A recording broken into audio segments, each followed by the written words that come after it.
কেন্দ্রীয় বিএনপির অন্যতম সদস্য সারিগঞ্জ 16 জেলার সাবেক এমপি জনাব আলাস কাজী রফিকুল ইসলাম। আজকের অনুষ্ঠানে সম্মানিত সভাপতি উপস্থিত আমার বড় ভাই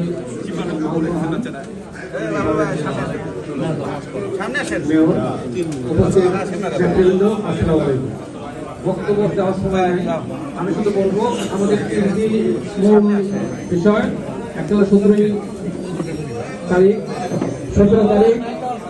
একটা হলো আপনার সদস্য নবায়ন, আর একটা হলো 21শে ফেব্রুয়ারি।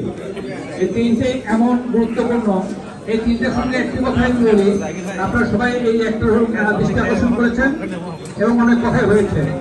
আমাদের নেতা তারেক রহমানের সম্মানের দিকে তাকিয়ে আমরা ওই জনসভার দিন শুধু একটা জিনিস লক্ষ্য রাখবো যে আমরা তারা ঢুকবো প্রধানমন্ত্রীর বক্তব্য শেষ না হওয়া পর্যন্ত আমরা এই মিটিং থেকে বাড়াবো না। এটা আমাদের সবাইকে এই কনসার্ন করতে হবে।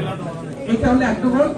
আর 21শে ফেব্রুয়ারি ব্যাপারে তো আওয়ামী লীগের কোন লোককে ওই ভোট দিতে দেওয়া যাবে না, এটা আপনার সভাপতি হিসেবে নির্দেশ দিয়েছেন।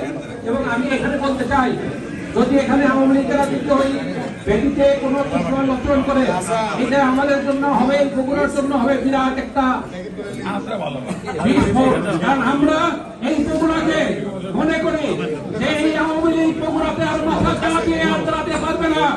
আজকে আমি প্রশাসনের কাছে বলতে চাই যে আমাদের টেবিল হান্টার করে প্রায় 4,000-এর বেশি লোক গ্রেপ্তার হয়েছে, বগুড়াতে কত শত লোক গ্রেপ্তার হয়েছে, এই জিনিসটি জানতে চাই এবং আপনাদের কাছে আমি অনুরোধ জানাতে চাই, প্রশাসনের সঙ্গে আপনারা থেকে কারা এই এলাকার মধ্যে আছে সবাইকে ধরলেন এবং বগুড়ার শহরে যারা আছে তাদেরকে ধরিয়ে দিয়ে আমরা এটা প্রমাণ করতে চাই বগুড়াতে আর কোন ওই ডেভিলকে আমরা থাকতে দিতে চাই না।